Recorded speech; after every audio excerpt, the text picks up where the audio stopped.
Mikell Mikell Parsons. She's a chiropractor, and we're going to talk about brain detox today. First, how are you? I'm awesome. How are you? I'm feeling very well. Yeah? How's your brain? Well, ask me in an hour when we finish this thing. We have a busy show today. But I don't think of chiropractors and brains usually in the same sentence. I think of chiropractors working on muscles and getting pain out of my body. But what's the brain connection here? Well, the amazing thing with what we do as chiropractors is anything that we do, an adjustment, motion, that all affects the brain. Because throughout your body there are receptors that are constantly telling your brain information.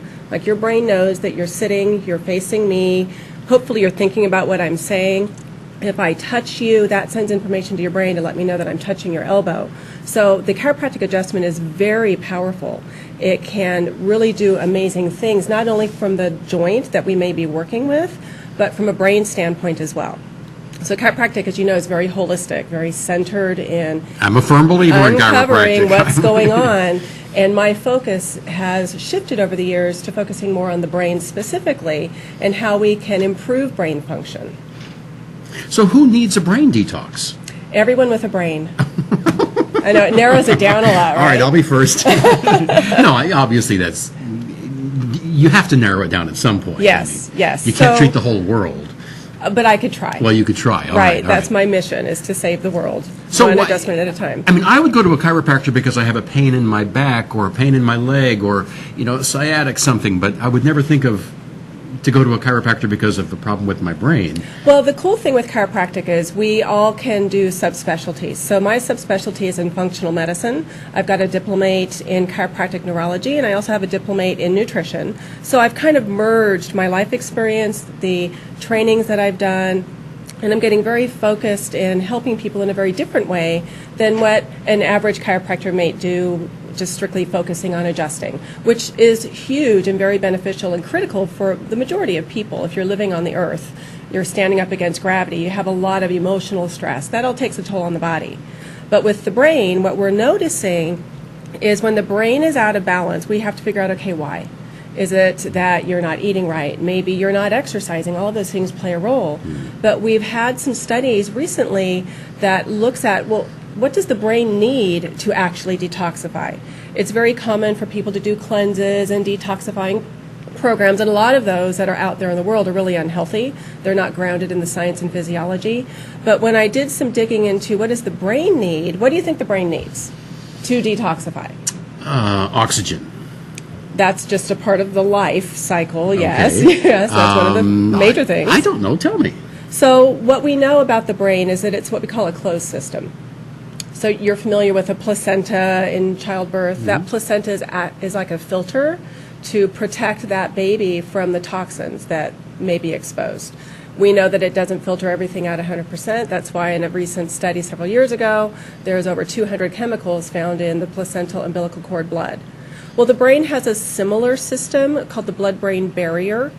That blood-brain barrier creates a closed environment. So if I were to inject dye into your brain, that dye we would see throughout your brain and down your spinal cord. But we wouldn't find it in your bicep or in your knee. Because that's the closed system. That's the closed system. Okay. So if we are thinking about detoxifying, most people think about, I need a liver cleanse, I need to cleanse my colon. But the brain has byproducts and chemicals that needs to be transported through the system, but it's a different system. So for the brain to be able to detoxify, you have to sleep. Sleep is the key for brain detoxification, because when we're sleeping, the brain actually gets 10 times more active because of all the work that it has to do. That's its cleanup time.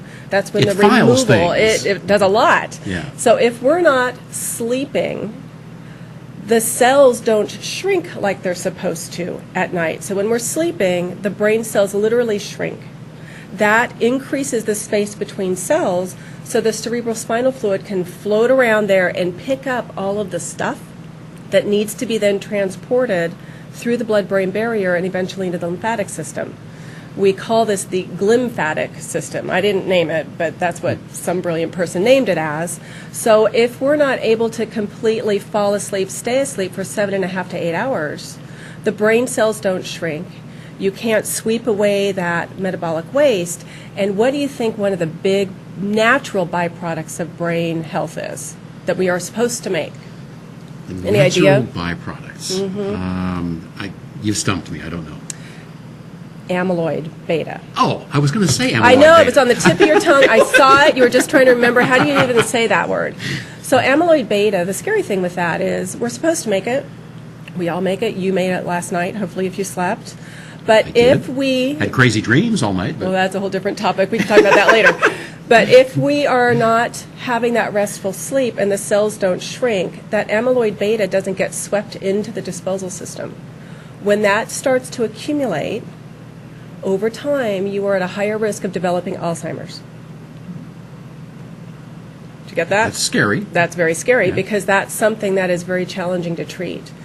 So what I see in my patients, and I'm not one to diagnose Alzheimer's, that's kind of out of my scope of expertise, but when I'm working with my patients and I'm able to do a brain map, I'm able to look at the areas of the brain that are the memory centers and see, gee, their brain memory system is off balance. And I'm now wondering, is part of it their inability to fall asleep and stay asleep? And what we know about a lot of our aging people in society is that restful, fall asleep, stay asleep, rock solid sleep gets disrupted. Sometimes you got to wake up and pee, right?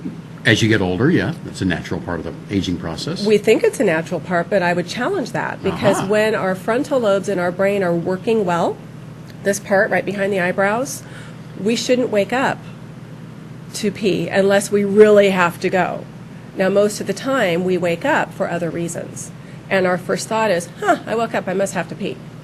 So if your blood sugar is too low, if you're not eating a lot of good balanced meals, enough protein throughout the day to carry you through the night so your brain can do its metabolic work, you're going to wake up. But we don't wake up in the middle of the night feeling hungry most of the time. So when we wake up, we naturally think, I must have to pee, I'm going to go pee. So then you're awake, your brain metabolic processing gets put on hold, and you lose that quality of sleep. Name of the game, gotta sleep. Yes? 7-8 hours a night. 7.5 to 8 hours a 7.5 night. to 8, yeah. So for the people who say, I only need 5 hours, you've trained your body to expect you're only going to need that. But if you're a human and your brain is human, you need more than that. So you're actually compromising the longevity and the quality of your life in your, quote, golden years. They're not so golden if you don't remember them. If you're a human, I hope your brain is human. Yes. Although with this whole zombie thing, I'm starting to wonder. I know. All right. Well, listen, this is not the kind of thing I'm used to talking to a chiropractor about. I know. I'm not your average chiro. I'm not your average chiro, yeah. So are you like the only one in Fresno that's gone off in this direction? Or I'm the only one that has the diplomate in chiropractic neurology. what do you call it, a diplomate? Diplomate. Is that like a diploma? It's a diploma with blood, sweat, and tears. So after graduation, there are many branches of opportunity. There's chiropractic neurology, there's orthopedics, there's a lot of branches that we can subspecialize in. And what that means is we have taken time out of our life, invested money into further education, and then we've gone through testing to earn that. So it's not something that's passed out on the weekends. We have to do a lot of training to then earn it and then also maintain it. Okay. Where's your Fresno office?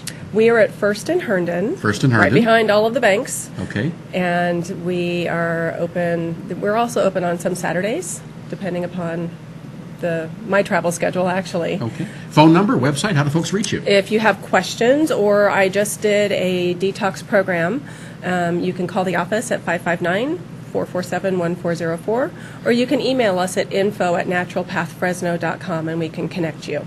Okay. Dr. Mikell Parsons, thank Yes. you. Very You're interesting. welcome. We'll talk about the dreams next time. Yes, okay? we can. All right. And we'll be back with more on Central Valley Talk.